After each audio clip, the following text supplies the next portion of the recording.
Punta Bianca bombardata, la zona di Punta Bianca sotto assedio esplosivo. Mare Amico, Mare Vivo e Legambiente rilanciano la questione addestramento militare a Drasi, Punta Bianca, a seguito dei danni in zona provocati da 5 giorni consecutivi di esercitazioni.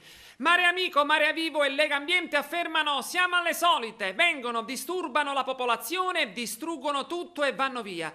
Negli scorsi giorni, in particolare dall'11 al 14 dicembre, il 4° Reggimento Guastatori e i lancieri d'Aosta hanno scorazzato con i loro carri armati, distruggendo le stradine che portano presso la spiaggia di Drasi, rendendole assolutamente inagibili. Dopo che nel mese di giugno, a seguito delle nostre proteste, il Genio Militare aveva provveduto a sistemarle con notevole dispendio economico di uomini e mezzi.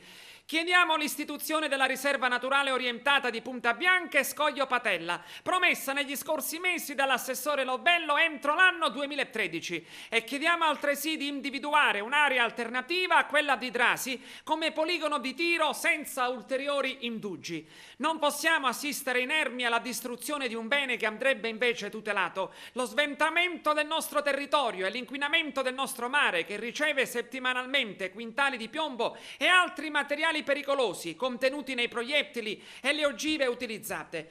Il prossimo 23 dicembre le associazioni, insieme col distretto turistico e il consorzio turistico, si riuniranno presso la sede del consorzio per fare il punto della situazione. Ecco ancora il video diffuso da Mare Amico.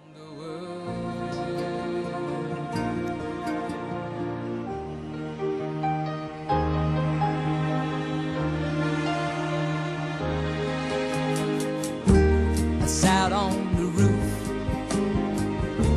and kicked out the moss. Well, a few of the verses, well, they've got me quite cross, but the sun's been quite kind while I wrote this song.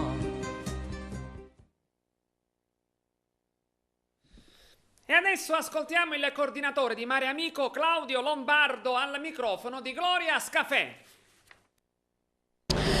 4 giorni di esercitazioni militari in zona Drasi, ecco, hanno creato lo sfacelo. Sì, i militari sono sempre lì, un giorno è la polizia, un giorno i carabinieri, un giorno l'esercito. L'area Drasi è presa, ogni giorno fanno esercitazioni, però questa volta dall'11 al 14 sono state delle esercitazioni molto pesanti, lo hanno avvertito la popolazione con i cannoneggiamenti e li abbiamo visti noi i danni, e le vedrete voi nel nostro video, i danni che hanno combinato queste